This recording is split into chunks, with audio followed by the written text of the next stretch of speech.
Happy May the 4th, everyone. With the Phantom Menace celebrating its 25th anniversary this year, I thought it only appropriate I revisit Episode 1 Racer, one of my favourite games on the Nintendo 64. Episode 1 Racer is a multi-format release and even recently saw a HD remaster, but since the Nintendo 64 edition is how I originally played it, I thought I'd revisit it there. For this video I'm going to be using my RGB modded console, and for the sake of some modern convenience I've got the Rad2X cable here to play my N64 on the main display. I'm sorry.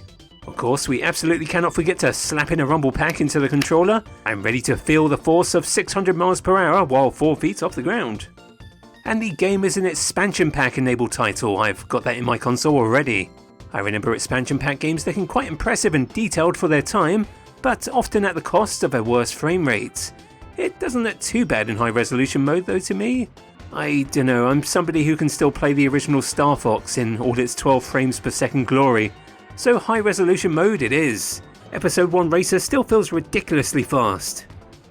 And it may look rather dated now, but I still remember sitting in a room of friends and family, all of us being completely in awe of this stretch of track from Tatooine. Man, it looks just like the movie.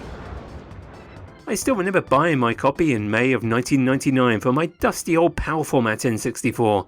While Episode 1 had already released theatrically in the US, for British cinema goers like myself I had to wait a little longer. Reviews slowly trickling in overseas reporting that it just wasn't very good. Well, it's not a perfect film by any means, but I must confess I am a prequel fan, and Jar Jar is still my favourite Sith Lord.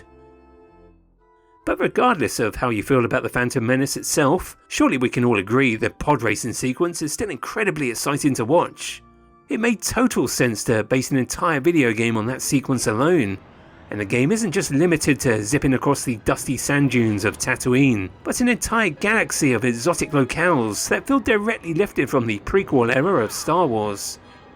Visually the game can still have a little bit of that murky, muddy N64 look to it, but there are usually plenty of clear visual indicators for upcoming turns and the track design is mostly pretty solid. The locales do often get reused, but there is enough branching paths and set pieces that keeps every new race feeling fresh and exciting. I especially love whenever the track design really opens up to these vast open plains and you just floor it with the accelerator. It really was a graphical tour de force back then. Young Anakin Skywalker and his dastardly rival Sebulba are both fully playable. There is a whole variety of different races to choose from. You'll gradually unlock more as you progress for the main championship. Funny how I familiarised myself with the entire cast before actually watching the Phantom Menace in the cinema. Memorable characters such as Fud Sang, who apparently only appeared in the movie as a prop on a shelf. Fud Sang! Truly the best Star Wars character. I always seem to play the best as Bullseye Navior, this weird raccoon type guy.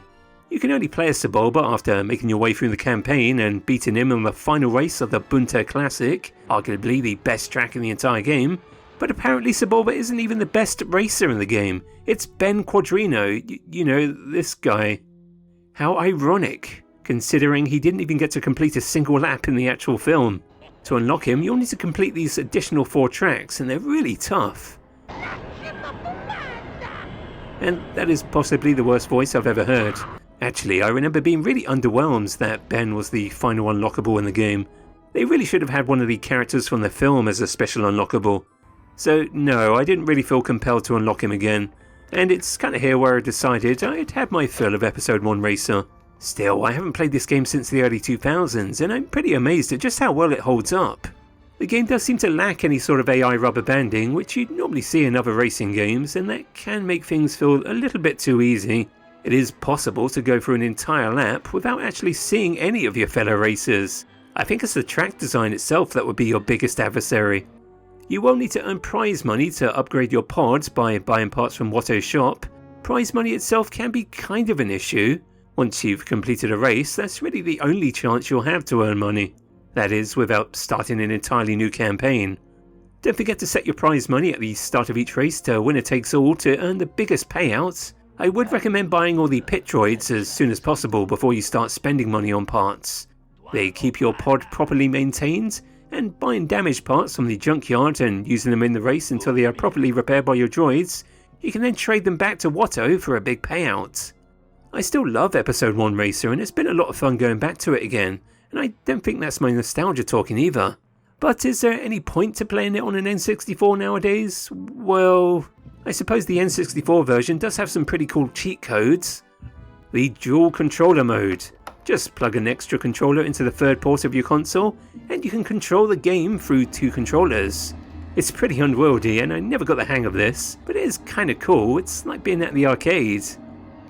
I did not realise that the N64 edition is also the only version of the game that plays music on the last lap.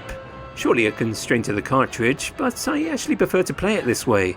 It really heightens the overall tension on the final lap.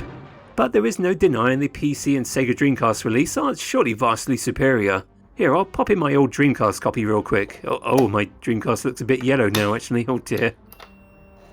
As you can tell almost immediately, the visuals are much cleaner and the frame rate is more stable. As far as I can tell, the N64 and Dreamcast versions are largely the same. Perhaps it's just me, but I swear the controls always felt a little off on the Dreamcast. The turbo always felt a little bit awkward to use. Maybe I'm just too used to the N64 control setup. And don't forget you do have to deal with a couple of load times. The game does add some pre-rendered cutscenes to the start of each race. I don't really think these add anything, to be honest. I just want to get into the race. Has moved into the arena. To be honest, unless you're a nostalgia-biased N64 fanboy like myself, I would recommend playing Episode 1 Racer on the Dreamcast, or better yet the HD remaster. I'm sure it's perfectly fine. The N64 version is technically the weakest version, I guess. Or is it? How about we try Episode 1 Racer for the Game Boy Color? This is a special Game Boy cartridge with a rumble pack built into the cart itself. All you'll need is one AAA battery to give you some force feedback. On the initial boot up, there is a pretty impressive looking FMV intro too. Here, you can see it better on an analog pocket. The game itself is a rather basic top-down racer. I guess it's fine for what it is though.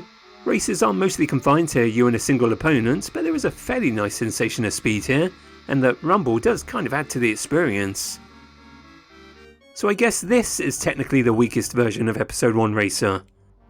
Or how about the Tiger Electronics handheld edition?